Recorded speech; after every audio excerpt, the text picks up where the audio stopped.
Alors, je remercie infiniment les organisatrices de m'avoir invitée. Quelques années après déjà, être venue parler ici, tout début d'une recherche sur la réception française du penseur républicain anglais James Harrington. Alors, ce que je vais présenter ici est l'état de mes travaux à l'instant T. Je termine un ouvrage, je suis censée avoir terminé un manuscrit, mais en réalité, ce dont je vais traiter aujourd'hui porte sur un aspect particulier de la réception française de Harrington au siècle des Lumières, qui ne concerne pas tant la réception de ces propositions en matière constitutionnelle, mais plutôt la réception de ces idées en matière économique. Et finalement, c'est une piste que je n'ai entrevue qu'assez récemment et qu'il me reste encore à travailler. Alors longtemps, l'historiographie anglo-américaine du républicanisme et l'historiographie française des Lumières et de la Révolution sont restées cloisonnées. D'une part, au cours des 50 dernières années, l'historiographie anglo-américaine, telle qu'elle a été incarnée par les historiens de Cambridge, a redonné vigueur et visibilité, il faut le dire, aux études républicaines en faisant une histoire transatlantique du républicanisme à l'époque moderne. Son point de mire étant la Révolution américaine, elle visait explicitement à proposer un schéma interprétatif autre que la généalogie du libéralisme, dont John Locke était la figure emblématique. Et elle proposait, comme autre figure de proue de ce courant, le théoricien de la première révolution anglaise, James Harrington. D'autre part, l'historiographie française et celle de la Révolution a eu tendance à ignorer les sources étrangères de l'idée républicaine, de la tradition républicaine en France, donnant crédit à ce que l'on pourrait appeler un mythe de l'exception française, celui du surgissement de l'idée de république sous la Révolution et en particulier de l'idée de république sociale. On le voit, ces deux écoles avaient peu de chances de se rencontrer. La première tendant à ignorer d'autres courants républicains continentaux, polonais, hollandais, français notamment, éludant ce que l'on pourrait appeler la question sociale, la seconde restant d'une certaine manière cantonnée dans une perspective ethnocentrée. Depuis une vingtaine d'années cependant, des historiens ont eu à cœur de décloisonner les récits nationaux ou relevant d'une ère linguistique commune, et l'on a assisté à ce qu'on a appelé le tournant transnational. Dans ce cadre, on s'est intéressé davantage à la manière dont les idées avaient circulé et avaient été reçues d'un pays à l'autre par le biais notamment de recensions, de commentaires et de traductions, pour composer un tableau mouvant et dynamique des échanges intellectuels au siècle des Lumières. Alors cette communication se propose d'abord de montrer un autre visage du républicanisme anglais, d'orientation plus démocratique et plus attentif aux inégalités sociales qu'on l'a souvent dépeint, à travers notamment la figure et l'œuvre de James Harrington, auteur notamment de l'Océana. Puis elle s'attachera à montrer ce que des penseurs des Lumières, de Montesquieu à Mably, de Jaucourt à Billaud-Varenne, ont pu retenir des théories anglaises de l'égalité, ou du moins d'une certaine forme d'équilibre au sein de la République. Alors, je vais esquisser, vraiment faire des repérages, donc très rapidement rappeler à grands traits si c'est nécessaire, mais vous me direz, vous m'arrêterez si ça ne l'est pas, retracer à grands traits la théorie harringtonienne de l'équilibre. Je dirais quelques mots sur Montesquieu comme une sorte de penseur paradoxal de l'égalité, en montrant ce qu'il doit peut-être à Harrington, J'aborderai ensuite les propositions de Rousseau dans ses notes manuscrites sur la constitution de la Corse, en examinant la manière dont il a pu s'inspirer des thèses harringtoniennes. Et enfin, j'aborderai la pensée de quelques encyclopédistes, à commencer par Jaucourt, auteur de l'article de l'encyclopédie portant sur Harrington, mais aussi des penseurs économiques tels que Véron de Forbonnais et Saint-Lambert. Et je ne ferai malheureusement qu'esquisser la réception d'Harrington sous cet angle-là à la Révolution en conclusion. Alors, très rapidement, un rappel sur la pensée de Harrington comme théoricien d'une république égale. C'est le terme qu'il utilise en anglais, enfin, c'est la façon dont on pourrait traduire, un equal commonwealth. Alors, vous vous rappelez sans doute que dans l'ordre de présentation d'Océana, donc paru en 1656, vient d'abord une analyse historique, de nature historique, exposée dans des discours préliminaires, où Harrington brosse une fresque de l'histoire de l'Occident depuis l'Antiquité jusqu'à la période moderne. Et cette histoire, à grande échelle, est découpée en deux temps. Le temps de la prudence, de l'ancienne prudence qu'il fait s'arrêter à la chute de la République romaine, et à partir de la chute de la République romaine, le temps de la prudence moderne ou gothique, donc opposant ainsi le gouvernement par les lois, de iure, et le gouvernement par les hommes après la chute de la République. Bon, ces sources sont diverses, j'y reviendrai. Ce tableau l'amène à proposer une interprétation originale de la Révolution d'Angleterre et de ses causes. On peut dire avec John Pocock que Harrington se livre à une méditation machiavélienne sur la sortie de la féodalité, le passage de la féodalité à l'époque moderne. Donc l'analyse est la suivante. Le temps de l'aristocratie héréditaire n'est plus. Les francs-tenanciers se sont affranchis de la tutelle militaire des seigneurs. Et ainsi, il ne met pas tant l'accent sur la composante religieuse du conflit entre le Parlement et la couronne que sur les mutations socio-économiques qui ont conduit à l'effondrement de la couronne et de la Chambre des Lords. Donc la révolution, selon cette théorie, la révolution provenait de l'affaiblissement de la noblesse au profit de la gentry sous les Tudors, et c'est notamment cette analyse qui a permis au XXe siècle, dans les années 1940, à des historiens socialistes comme Tawney notamment, d'étayer une thèse de l'ascension de la gentry à la période moderne. Alors, la classe émergente avait bénéficié de la dissolution des monastères en Angleterre, qui leur avait permis d'acquérir les terres de l'Église, et c'est ce qui permet à Harrington de formuler cet adage auquel son nom est resté attaché au siècle suivant. La balance du pouvoir dérive de la balance de la propriété. Je traduis assez littéralement. Le terme donc de balance, qui est traduit, alors j'en dirai quelques mots, soit par le terme de balance, soit par le terme d'équilibre dans ces traductions françaises du XVIIIe siècle, est évidemment un terme polysémique qui traduit l'aspiration de Harrington à un équilibre de l'état social. Cet équilibre ne peut s'obtenir que par l'adoption d'un dispositif institutionnel adéquat, reposant sur deux fondations essentielles: la rotation électorale, la rotation des mandats électifs, et la loi agraire.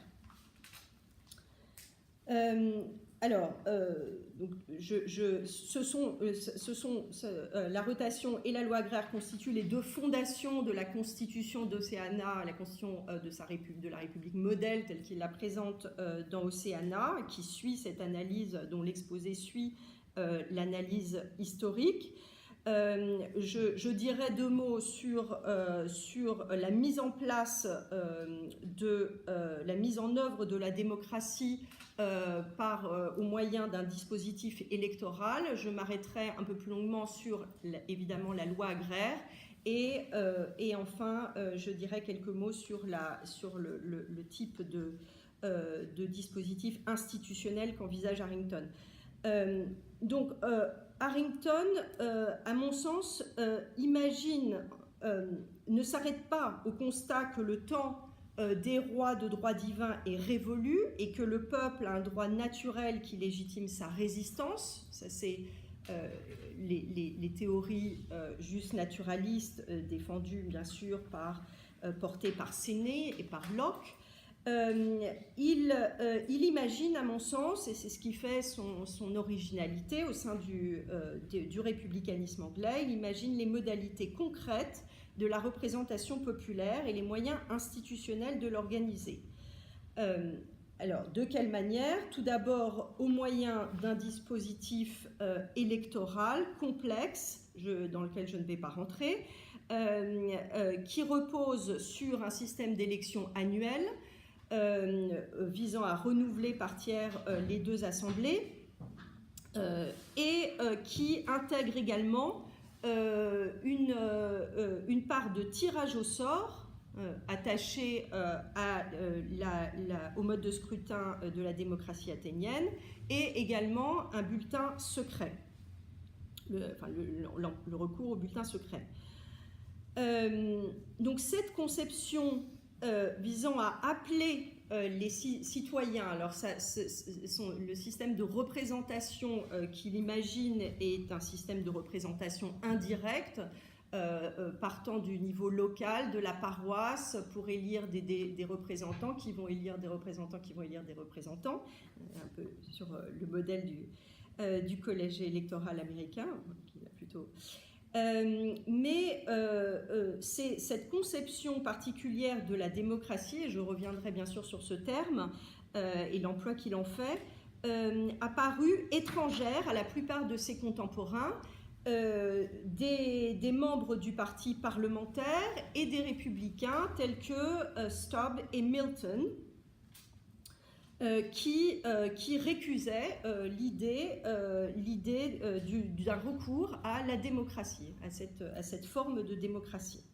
Alors, à la rotation électorale répond dans la constitution modèle de Harrington la loi agraire, toutes les 2 sous-tendant l'équilibre social. Alors, de quoi s'agit-il? Harrington, écrivant dans les années 1650, je l'ai dit, estimait que le temps de la noblesse héréditaire n'était plus et que, qui plus est, la balance du pouvoir, c'est-à-dire de la propriété, devait rester aux mains de ce qu'il appelle le peuple.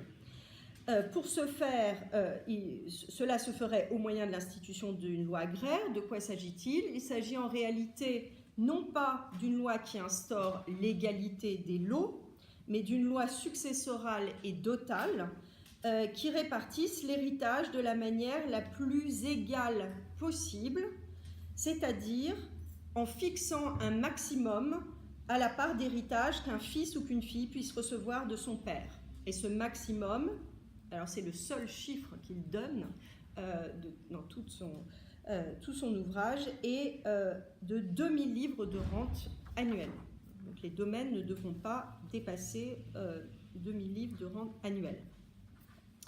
De plus, étendant son principe de redistribution de la propriété aux filles de la noblesse, bien sûr, il ébauche des propositions mesurées en faveur de l'égalité des sexes. Alors certes, les filles de la noblesse ne doivent pas être lésées, mais d'un autre côté, une dot trop importante les expose à la convoitise des hommes. Et j'insiste sur ce point parce que c'est une proposition qui sera reprise plus tard sous la Révolution. Il convient donc de réguler la propriété foncière, principale source de richesse, pour réguler les mœurs. Ici, Harrington prend part à un débat très ancien, dont on trouve les échos chez Aristote, qui déjà raillait Phaléas de Chalcédoine, lequel, au lendemain des guerres médiques, avait proposé une telle loi. Et donc, Aristote revient à plusieurs reprises. C'est une sorte de plaisanterie qui revient, de raillerie qui revient à la politique, au livre 2, au livre 3, au livre 5. Et tandis qu'à l'époque moderne, cette proposition d'une loi agraire oppose Harrington à son maître Machiavel, mais aussi à son compatriote Thomas More. Alors, le Machiavel, se fondant sur le récit de Tite-Live,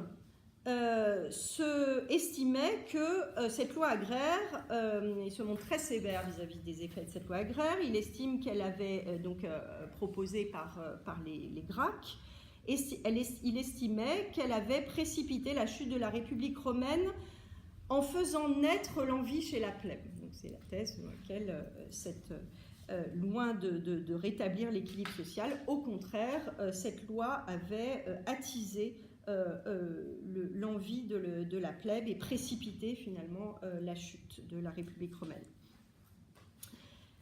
Thomas More, par la voix du narrateur de l'Utopie, exprimait pour sa part son scepticisme vis-à-vis des bénéfices d'une telle loi, et dans une Angleterre touchée par le premier mouvement d'Enclosure, il appelait de ses voeux une forme de communisme biblique ou platonicien. Et évidemment, c'est ce retour à la communauté des biens qu'avait promu le mouvement des Diggers à la fin des guerres civiles. Donc, lorsque Harrington fait cette proposition de loi agraire, il prend part à un débat. Il faut noter ici que cet égard à Harrington n'est pas tout à fait original, d'une part parce qu'évidemment cette proposition de loi agraire comme loi successorale avait une longue histoire, mais Christopher Hill notamment cite des exemples de traités qui avaient circulé au moment des guerres civiles, à la fin des guerres civiles, proposant une telle loi. Mais à mon sens, Harrington donc prend position dans ce débat entre la communauté des biens et l'institution d'une loi agraire qui touchait au cœur de la monarchie et de l'aristocratie héréditaire fondée sur la loi de primogéniture.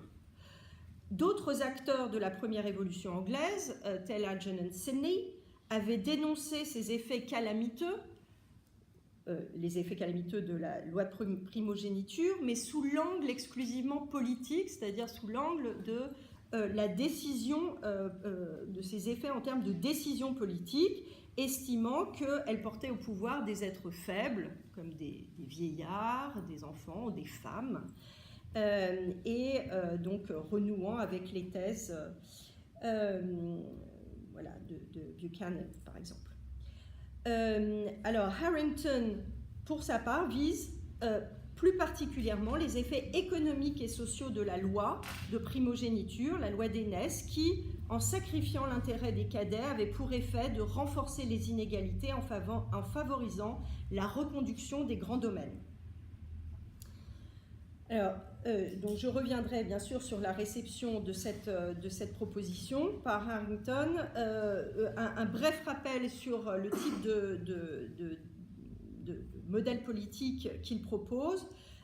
Sa constitution envisage également l'institution d'un parlement bicaméral, mais un parlement qui soit distinct du système que connaissait l'Angleterre avant et après la Première Révolution, qui consiste, comme vous le savez sans doute, en deux chambres élues, au sein desquelles un intérêt social prédomine. Et de surcroît, ces deux chambres doivent avoir des fonctions distinctes pour éviter que leurs intérêts n'entrent en conflit afin de concourir à l'intérêt commun de la République. Donc il envisage un Sénat de cavaliers qui propose les lois et une assemblée large, il ne précise pas dans quelle mesure, populaire, qu'il nomme tribu prérogative et qui vote les lois. Autrement dit, on peut dire que Harrington, de diverses manières, fait subir une mutation à la notion de balance telle qu'elle avait été théorisée par Polybe, en lui donnant une assise matérielle et sociale. Et il est intéressant de voir que c'est en fait une analyse qui est introduite par Pocock, mais qu'il n'a pas poursuivi. Donc cette idée que la balance repose sur une assise matérielle et sociale, et la manière dont elle aurait pu être reçue comme telle au siècle suivant n'a pas retenu son attention. J'ajoute que le citoyen modèle de Seana rappelle celui de Machiavel. C'est un paysan, husbandman, c'est le terme qu'il emploie, qui par son labeur a acquis les moyens de son indépendance et qui la chérit au point de prendre les armes pour la défendre contre un ennemi extérieur ou contre un prince avide de pouvoir. Donc pour terminer, sur les thèses harringtoniennes, le citoyen, on le voit, est donc un individu possédant dont l'indépendance économique fonde la liberté politique.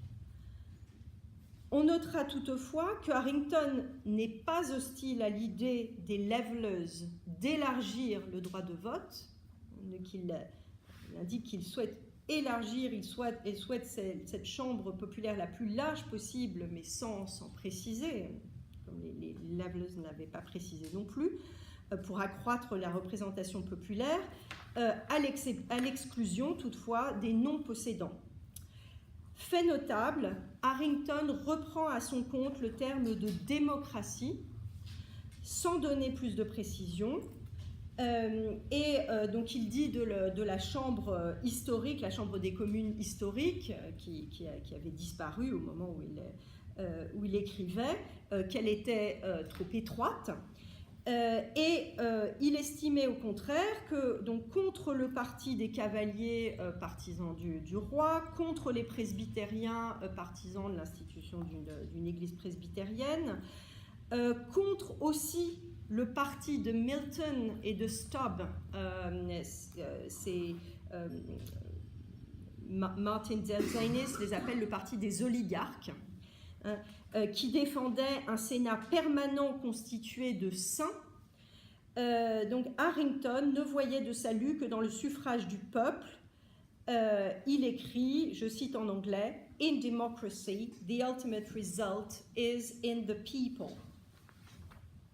Alors comment ces thèses se sont-elles transmises au siècle suivant et comment ont-elles circulé sur le continent ?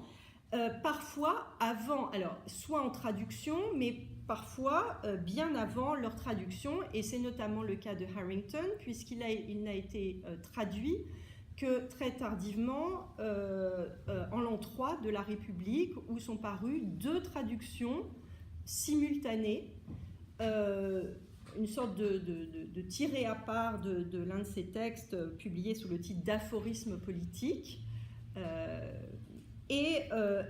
ces œuvres complètes, donc traduites par un traducteur dont le nom est Pierre-François Henry. Alors, comment ces thèses se sont transmises ? Tout d'abord, sous la Restauration, des théoriciens reprennent et adaptent les thèses de Harrington. Alors, je citerai Charles Davenant, Walter Moyle, Gordon et Trenchard, Bolingbroke, qui, dans des contextes politiques et idéologiques très différents, adaptent, reprennent certaines thèses de Harrington. Bon, c'est la thèse avancée par Pocock des néo-harringtoniens. D'autre part, leurs écrits circulent et sont lus, sont traduits. D'autre part, au tournant du siècle, du XVIIe et XVIIIe siècle, le penseur déiste John Toland mène une vaste entreprise d'édition des textes républicains, rassemble ce qu'il appelle les écrits des penseurs de la liberté. Donc il s'agit de Milton, il s'agit de Harrington. et les transmet à la postérité. Et ces éditions sont recensées dans les périodiques huguenots, notamment les Nouvelles de la République des Lettres, la Bibliothèque britannique, véritable trait d'union entre les îles britanniques et le continent, notamment par l'entremise de personnages comme Jacques Bernard ou Pierre Desmaisons. Donc, contribuant ainsi à la dissémination des idées anglaises, républicaines ou non, en traduction, car en fait ces recensions constituent des sortes de digest, mais aussi des premières traductions en abrégé des thèses des républicains anglais. Enfin, ces idées se transmettent au gré des rencontres ou des voyages, contraints ou non.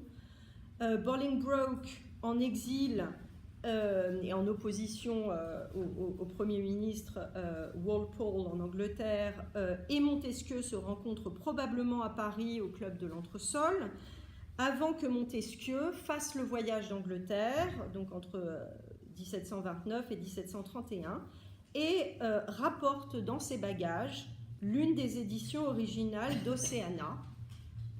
Donc il avait l'une des éditions en anglais d'Océana, au même titre que les œuvres de Hooker, de Milton et de Bolingbroke.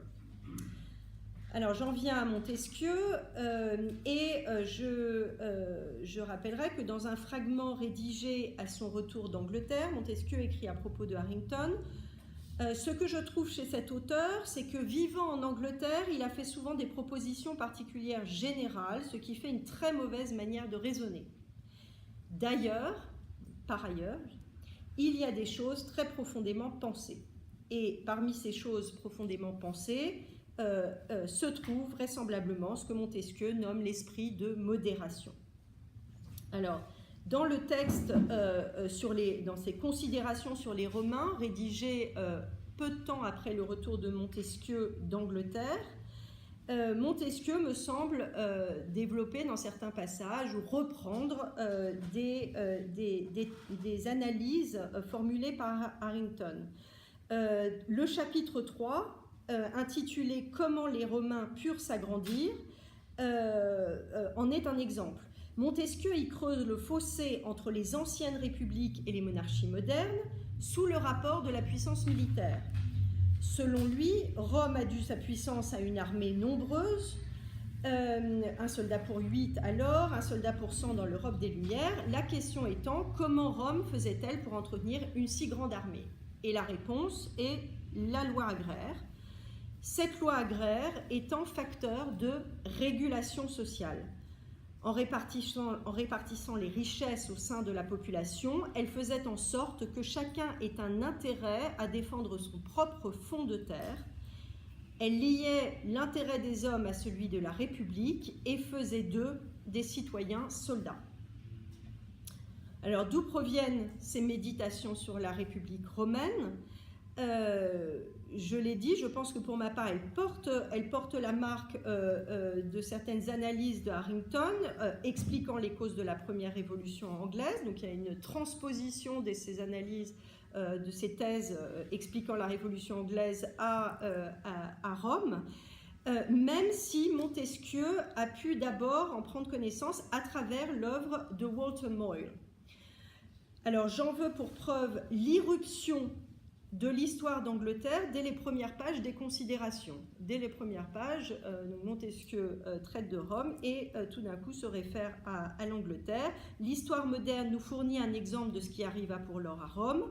Comme Henri VII, roi d'Angleterre, augmenta le pouvoir des communes pour avilir les grands, Servius Tullius, avant lui, avait étendu les privilèges du peuple pour abaisser le Sénat, mais le peuple, devenu d'abord plus hardi, renversa l'une et l'autre monarchie. Donc, cette proposition, ce commentaire semble tirer des préliminaires de Harrington, lui-même disant avoir puisé chez Bacon et dans son histoire du règne d'Henri VII des éléments lui permettant d'étayer la thèse du déclin de l'aristocratie féodale par enrichissement d'une classe moyenne. Alors, ce sont des thèses qui sont en effet reprises par Walter Moyle, ayant publié un texte faisant de nombreuses références à Harrington, intitulé Democracy Vindicated, et qui était paru très peu de temps avant l'arrivée de Montesquieu, donc qui était débattu sans doute au moment, dans les cercles lettrés, au moment où Montesquieu se trouvait en Angleterre.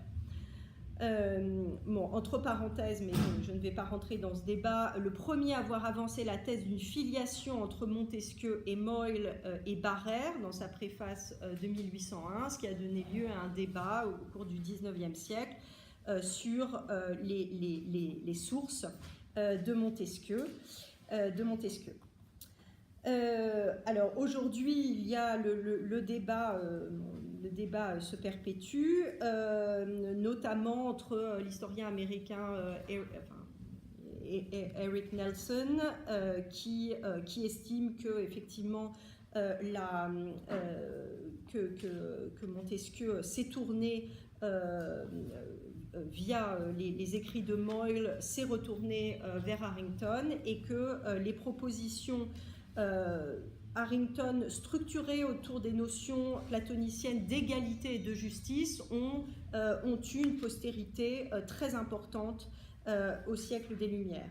La philosophe Céline Spector, pour sa part, estime que Montesquieu n'a pas lu Harrington dans le texte, mais la question est pourquoi il avait rapporté l'ouvrage en anglais, si ce n'était pour le lire. Alors, que reste-t-il de ces lectures et de ces réflexions très rapidement sur l'égalité dans l'esprit des lois? La question de la répartition des richesses au sein de la société sont abordées, des sociétés sont abordées au livre 5, où Montesquieu considère le rapport entre les lois et le principe même du gouvernement, comparant l'État républicain, l'aristocratie, la monarchie. Alors, au principe de la République, on s'en souvient, et la démocratie. Au principe de la démocratie, et l'amour de l'égalité et de la frugalité. Dans un tel État, il faudra faire des lois pour assurer une répartition des terres, sinon, je cite le livre 5, chapitre 5, l'inégalité entrera par le côté que les lois n'auront pas défendu. Il faut donc des lois successorales et dotales qui tendent, je cite encore, à égaliser, pour ainsi dire, les inégalités par les charges qu'elles imposent aux riches et le soulagement qu'elles accordent aux pauvres. C'est dans le même chapitre, même livre. Mais la loi proposée par Phalléas de Chalcédoine, qui imaginait un système de redistribution de dons entre les riches et les pauvres, était formellement à proscrire, car elle introduisait une égalité extrême. C'est pourquoi je pense que Montesquieu a vu en Harrington une sorte de Phalléas moderne, comme l'indique sa fameuse pique adressée à Harrington à la fin du livre 11 de l'esprit des lois, selon laquelle donc Harrington aurait construit Chalcédoine en ayant Byzance devant les yeux, sans tenir compte des conditions réelles, historiques, politiques de l'Angleterre, cherchant à toute force à instaurer la démocratie. Il ne le dit pas comme ça, mais il y a un autre passage de l'esprit des lois où Montesquieu dit, je paraphrase, il était fort plaisant de voir les Anglais essayer d'établir la démocratie sans y parvenir au siècle précédent. Alors, un gouvernement aristocratique ne peut avoir l'égalité pour principe, pourtant il faudra que ce gouvernement se garde de l'inégalité extrême dans l'exercice du pouvoir comme dans la répartition des richesses. Aussi, à l'esprit d'égalité de la démocratie répond l'esprit de modération de l'État aristocratique.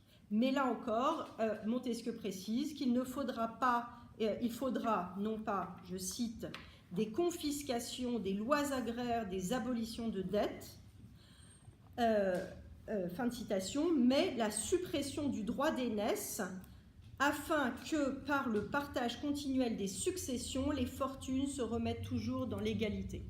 Alors, tout le livre 5 tend à établir en définitive la supériorité du gouvernement monarchique sur les deux premiers. On le sait, la vitesse d'exécution y est plus grande, l'État y est plus fixe, pourvu que les ordres intermédiaires exercent une fonction distincte du souverain et le modèrent dans l'exercice du pouvoir.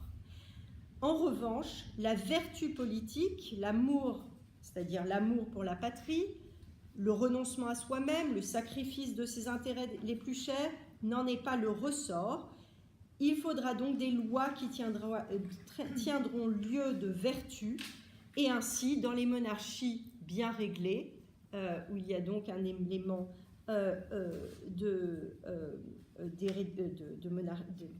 l'aristocratie nobiliaire, il devra régner un certain esprit de modération.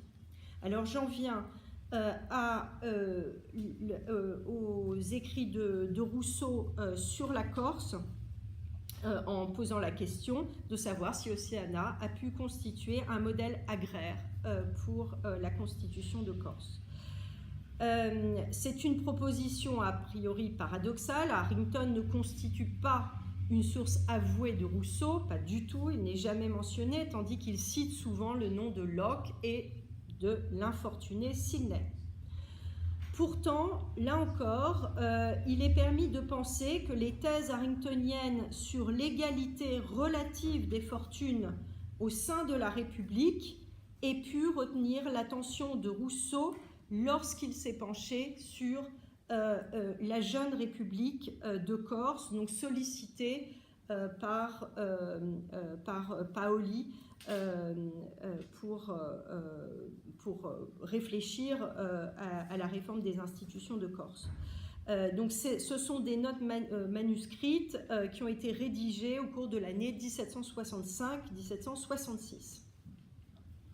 Je rappelle très brièvement l'écho qu'a eu la révolution de Corse dans l'Europe des Lumières, en montrant que, et en rappelant aussi l'écho qu'elle a eu dans l'Europe des Lumières et en Angleterre notamment, où dans une perspective cosmopolitique, l'exemple in vivo d'un peuple opprimé résistant aux prétentions des puissances impériales a retenu l'attention des penseurs politiques, des historiens, notamment, alors on pense notamment à Boswell qui n'était pas du tout un penseur radical, on se demande même un petit peu ce qu'il a été faire là, mais en tout cas il a fait le voyage de Corse et allé se rendre compte par lui-même de ce qui s'y passait et a publié un livre qui est devenu un grand succès, mais les cercles Whig radicaux se sont emparés de la question à une époque où eux-mêmes étaient engagés dans une lutte contre ce qu'ils percevaient comme la mainmise d'une oligarchie sur le pays, ce qui a débouché sur les campagnes pour la défense des libertés, la réforme parlementaire de 1763-65 et 68, à la tête duquel se trouvait John Wilkes. Par ailleurs, lorsque les colons américains se mirent à contester la politique fiscale de la couronne au sortir de la guerre de 7 ans, les radicaux soutinrent avec ardeur leur combat contre la politique impériale britannique. On le sait. Et comme l'indique Rémy Duty dans un ouvrage récent sur les radicaux entre les années 1700, les 2 décennies précédant la Révolution française, à la fin des années 1760, le toast à la Corse était à la mode dans les clubs londoniens et Wilkes était surnommé le Paoli anglais, the English Paoli. Surtout, Thomas Hollis, homme politique Whig aux sympathies républicaines connu, a exprimé très tôt son soutien à la lutte du peuple corse. Dans sa correspondance, il appelait la Grande-Bretagne à venir en aide à la libération de l'île. Et en avril 1766, on publia dans le London Chronicle la retranscription d'un toast où il invitait les Corses à prendre Océana pour modèle. Donc je ne résiste pas au plaisir de vous le lire, c'est rapide. To the people of Corsica, felicity, the Oceana of James Harrington for practicableness, equality and completeness is the most perfect model of a commonwealth that ever was delineated by ancient or modern pen. L'accent était donc mis sur l'utilité, la modernité du modèle océanique fondé sur le principe d'égalité. Et il semble que l'historienne Catherine Macaulay ait pris Hollis au mot, puisqu'en 1767, donc un peu après comme Rousseau, elle a publié son propre projet de constitution pour la Corse, dont l'inspiration harringtonienne et démocratique est patente. Alors, pour revenir à Rousseau, au cours de l'année 1765, Rousseau a rencontré Hume en poste diplomatique à Paris. Après l'interdiction du contrat social, le Genevois cherche un lieu de repli où il pourrait jouir d'une plus grande liberté pour poursuivre ses activités littéraires. Et, comme vous le savez sans doute, Hume devait aider Rousseau à s'installer en Angleterre avant de se fâcher terriblement, avant que Rousseau n'accuse Hume de trahison. Voilà. Mais il est permis de penser que dans l'intervalle, cette rencontre entre les deux philosophes donna lieu à de fructueux échanges intellectuels. Et je rappelle que Hume était à cette époque l'auteur réputé des essais qui commentaient, dont plusieurs commentent assez longuement les idées harringtoniennes, parfois de façon critique, mais voilà, en faisant un éloge critique de Harrington. Boswell, Rousseau avait apparemment sympathisé aussi avec Boswell, qui était venu lui demander une lettre de recommandation pour aller voir Paoli, et Boswell a peut-être aussi, alors bon, je ne vais pas rentrer dans ces détails, je pourrais répondre à vos questions si vous voulez, mais Boswell, semble-t-il, faisait un peu l'article des républicains anglais, donc il a ramené il a fait envoyer des ouvrages à Paoli. Je n'ai pas trouvé cette indication pour Rousseau, mais en tout cas, il a envoyé la liste, il a envoyé les œuvres de Harrington, Milton, etc. à Paoli pour qu'il. Donc, tout porte à croire que Rousseau connaissait l'œuvre de Harrington, a repris au penseur anglais des thèses de nature à structurer une œuvre de législation pratique, lui fournissant ainsi l'occasion d'infliger, je cite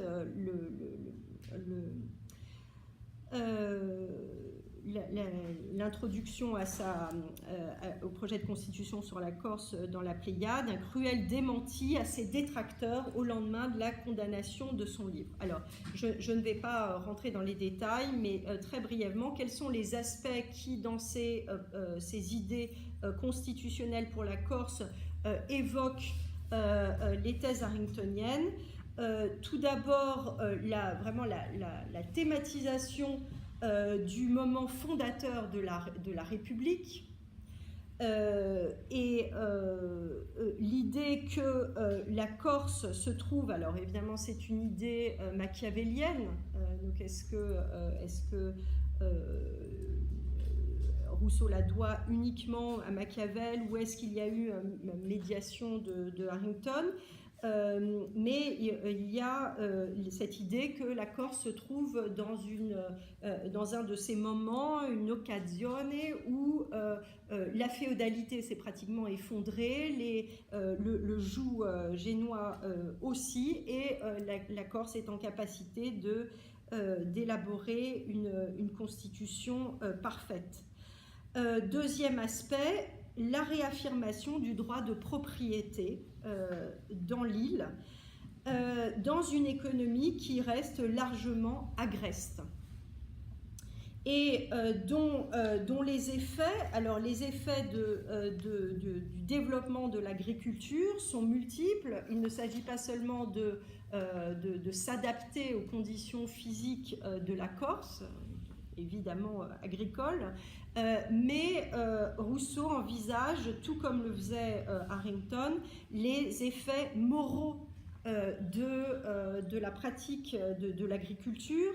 Je cite les notes sur la Corse. Le goût de l'agriculture n'est pas seulement avantageux à la population en multipliant la subsistance des hommes, mais en donnant au corps de la nation un tempérament et des mœurs qui les font naître en plus grand nombre.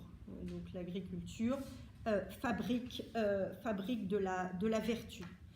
Il y a dans cette description du développement de l'agriculture des passages qui évoquent tout à fait dans leur dimension pastorale et utopique les préliminaires d'Océana.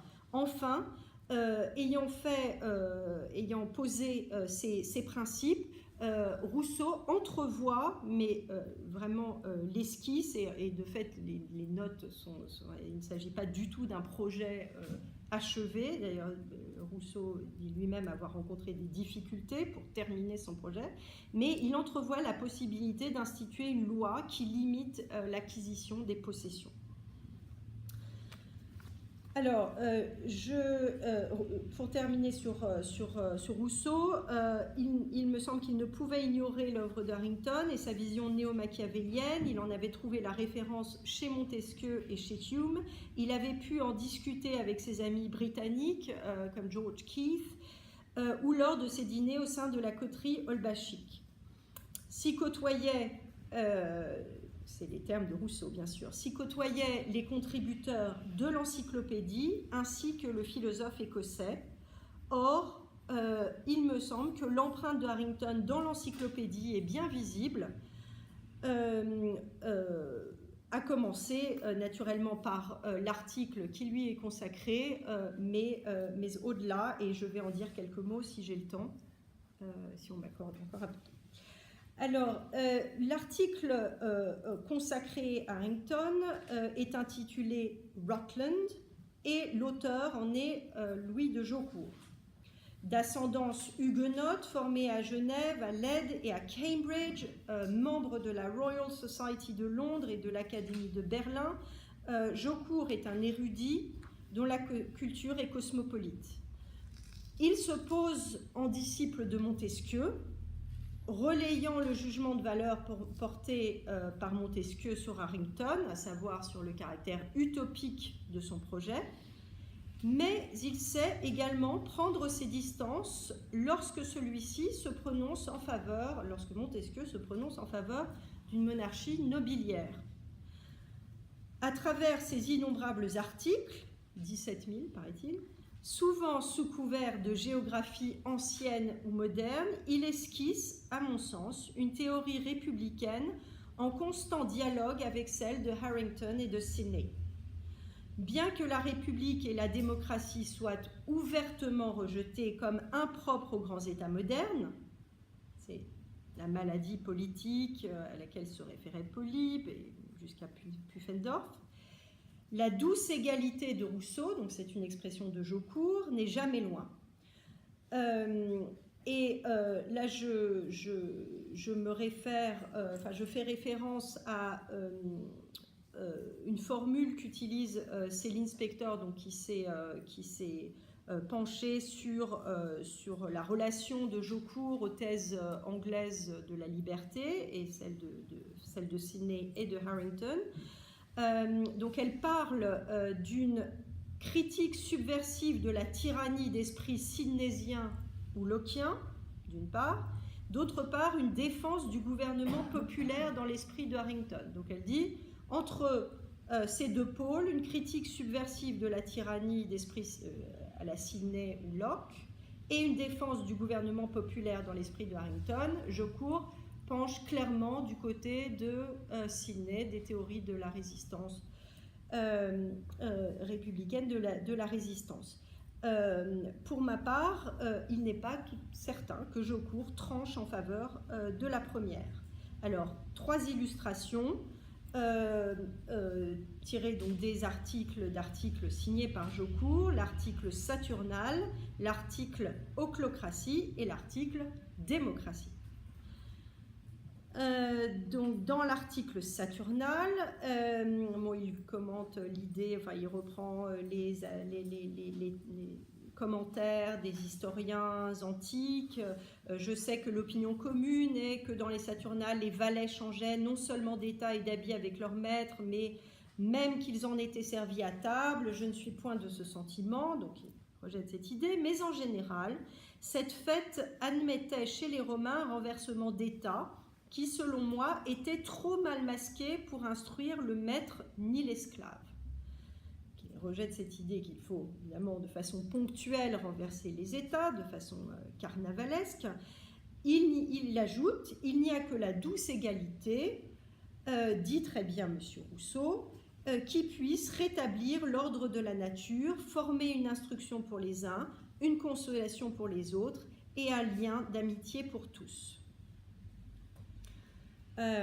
Donc le rappel de la douce égalité de Rousseau. Dans l'article Ochlocratie, il me semble que Jaucourt fait une défense ambivalente du gouvernement populaire, reposant, je cite, sur le droit de suffrage dans les assemblées où l'on traite des affaires de la République et où, cependant, la populace y fait le plus grand nombre. Donc il défend, à mon sens, ce gouvernement populaire contre ce qu'il appelle les esprits orgueilleux qui ne sauraient souffrir l'égalité d'un État populaire, et il ajoute, et la confondent purement et simplement avec l'ochlocratie. Je crois que ce terme est revenu à la mode depuis le mouvement des Gilets jaunes.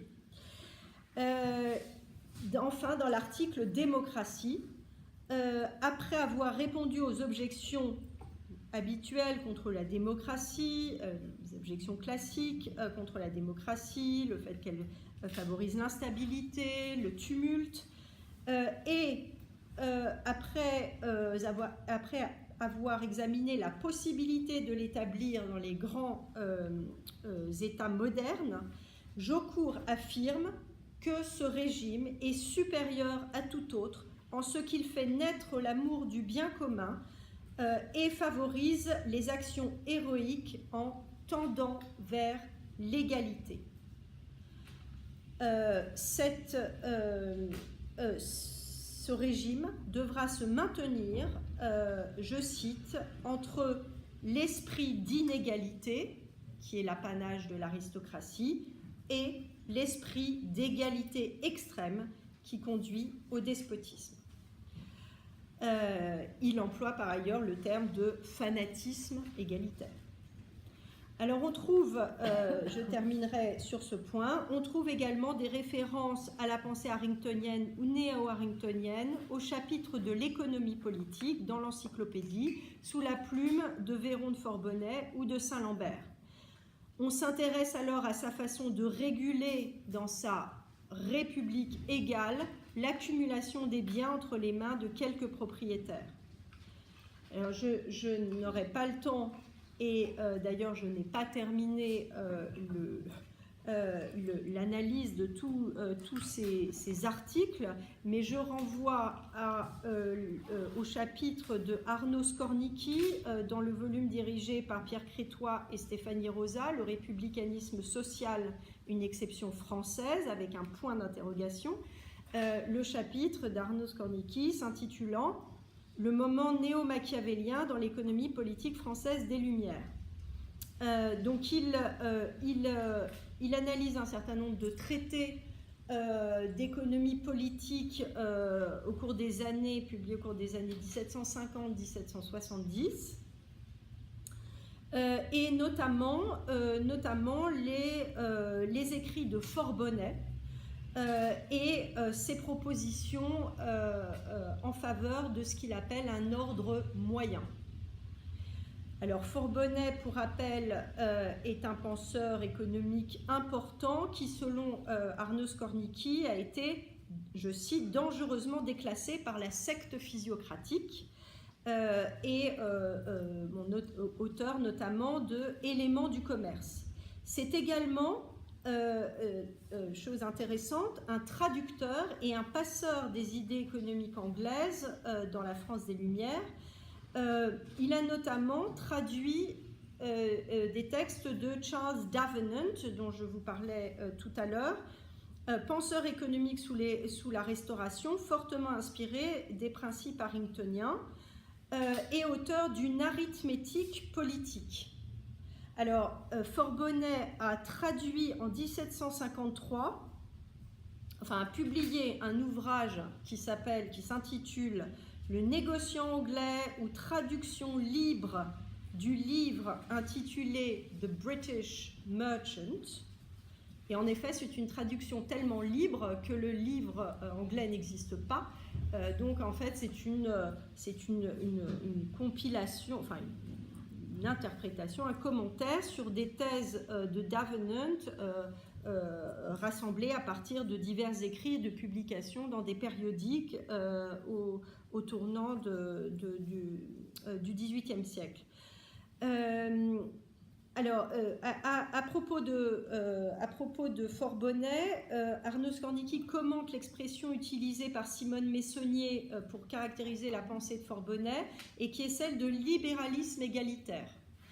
Arnaud Skornicki reprend cette expression avec quelques réserves, cependant. Donc, il reprend cette expression pour désigner le projet de croissance équilibrée proposé par Forbonnet, avec quelques réserves qui sont les suivantes.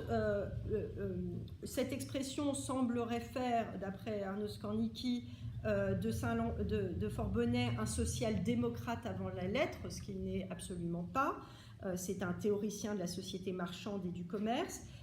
Et deuxièmement, cette expression ne semble pas prendre en compte la composante républicaine de sa pensée.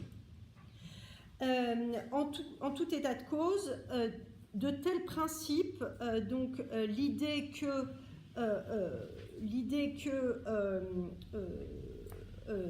la croissance doit être équilibrée, que les possessions, donc contre l'idée physiocratique d'une croissance illimitée, au contraire que la croissance doit être régulière, que les richesses doivent être redistribuées. De tels principes inspirent les traités de ces auteurs, donc de Forbonnet, de Saint-Lambert dans son essai sur le luxe de 1764, ou encore, en pleine révolte frumentaire, la critique adressée à Turgot par Necker sur la législation ou le commerce des grains. Donc ces théoriciens trouvent chez Harrington ou chez ses disciples des principes qui leur permettent d'étayer un discours critique sur le modèle de croissance illimitée proposé par les physiocrates. Mais là, je dois avouer que c'est quelque chose qui me reste à creuser parce que je ne suis pas allée voir en détail comment les physiocrates utilisent la pensée de Harrington. J'imagine que d'une certaine manière, ils ont dû aussi s'appuyer sur Harrington, donc c'est ce que je souhaiterais creuser. Comme à la fin du XVIIe siècle en Angleterre, l'autorité de Harrington est mobilisée pour dénoncer le développement illimité du commerce et défendre la nécessité d'une plus juste répartition des richesses au sein de la population. Alors, je souhaiterais aussi, mais c'est à poursuivre, aller regarder les propositions de Rousseau et de Mably sur les institutions de la Pologne. Donc c'est quelque chose que j'ai commencé à faire. En notant, comme nous y invite Marc Bélissa, qu'il faut bien entendu replacer la réforme du gouvernement de la Pologne dans le débat européen et atlantique sur les institutions politiques. Et à ce titre, pour revenir à ce que je disais tout à l'heure, la réflexion sur les institutions de la jeune République de Corse, sur les institutions de l'ancienne République nobiliaire de Pologne et sur celle de la jeune République américaine constitue bien des moments clés dans l'élaboration de la pensée politique des Lumières. Et je conclus très brièvement en disant, parce que je ne peux pas, dans le temps qui m'est imparti, me lancer dans la période révolutionnaire, mais simplement en indiquant que ces projets de loi agraire ont été repris dans le projet constitutionnel soumis à l'Assemblée en 1792, attribué soit à Le Sueur, soit à Rutledge, Donc la loi agraire s'y trouve. Et comme je vous l'indiquais tout à l'heure, il y a également un tel projet de loi successorale et dotale dans les éléments du républicanisme de Biot-Varenne qui semble appliquer les principes harringtoniens aux biens des immigrés, donc visant à limiter les biens des immigrés, et il reprend aussi de façon, semble-t-il, significative la proposition quant à la possibilité de limiter les daux pour briser l'accumulation des fortunes et la reconduction des domaines. Et je terminerai en disant, vous savez sans doute, que sous le Directoire, on revient par l'intermédiaire de John Adams et de son traducteur Lamarr à Harrington, penseur du bicamérisme, un bicamérisme débarrassé de sa composante héréditaire à l'anglaise, mais opérant un retour au suffrage censitaire. Je vous remercie.